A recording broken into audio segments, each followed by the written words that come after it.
Panitia zakat menjadi sangat populer dalam setiap momentum Ramadan karena masjid, musola, majelis taklim, sekolah, yayasan, bahkan perkantoran mendirikan panitia zakat untuk menampung zakat fitrah dari sekelilingnya. Dalam fikih, dalam hukum Islam, pengelola zakat itu adalah amil zakat. Dalam Quran surat At-Taubah ayat 60 disebutkan di situ panitia zakat dan memasukkannya ke dalam salah satu yang berhak untuk menerima zakat. Pertanyaannya adalah, apakah panitia zakat itu adalah amil zakat? Pada masa Rasulullah SAW, beliau sebagai pemimpin mengutus orang untuk memungut zakat. Sahabat Muaz ke Yaman, Ibnu Al-Lutbiyah di daerah Bani Sulaim, kemudian Rafi bin Makis diutus oleh Rasul kepada Bani Zuhaina, bahkan sahabat Amr bin As diutus kepada Bani Bazarah dan yang lain sebagainya. Pola penugasan yang dilakukan oleh Rasulullah dilanjutkan pada masa pemerintahan Khulafaur Rasyidin dan dilanjutkan oleh pemerintahan-pemerintahan Islam setelahnya. Nah, karenanya Ibnu Qasim dalam kitab Fathul Qorib, termasuk Syekh Jainuddin dalam Fathul Mu'in, menjelaskan bahwa amil zakat itu adalah orang yang ditugaskan oleh imam atau pemimpin negara untuk mengumpulkan dan mendistribusikan zakat.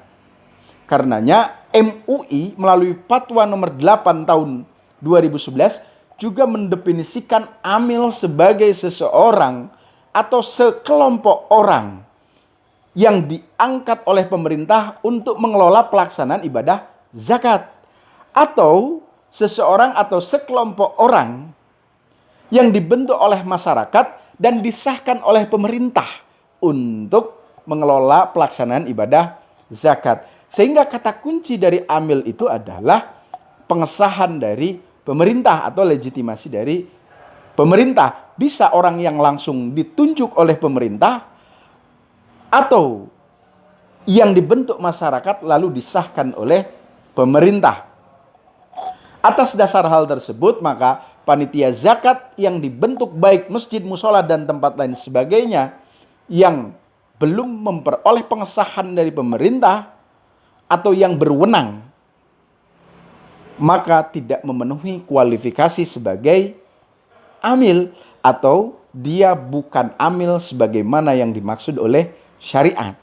Karenanya kalau ada orang yang berzakat melalui panitia zakat, belum gugur kewajiban zakatnya sebelum panitia zakat itu menyampaikan kepada orang yang berhak. Panitia zakat juga tidak berhak atas hak amil. Bahkan operasional panitia zakat juga tidak bisa diambil dari zakat karena bukan amil. Lalu apa jalan keluarnya? Bentuk unit pengumpul zakat atau UPZ. Masjid, musola, UPZ masjid, UPZ musola, UPZ yayasan, UPZ instansi, dan lain sebagainya.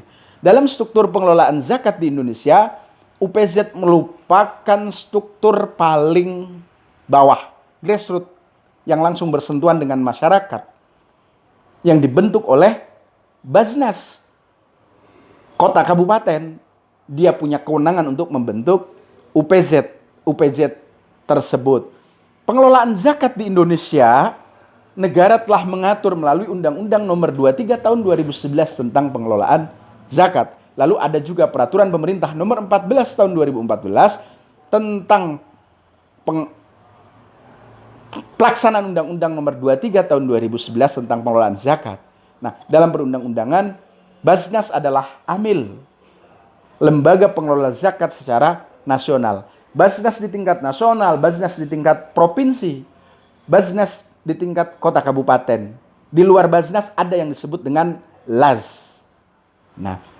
Nah, tetapi sebelum itu, terkait dengan UPZ yang tadi kita sampaikan, Badan Amil Zakat Nasional telah menerbitkan Perbasnas nomor 2 tahun 2016 tentang tata cara pembentukan dan tata cara kerja UPZ. Dan nanti kita akan kupas di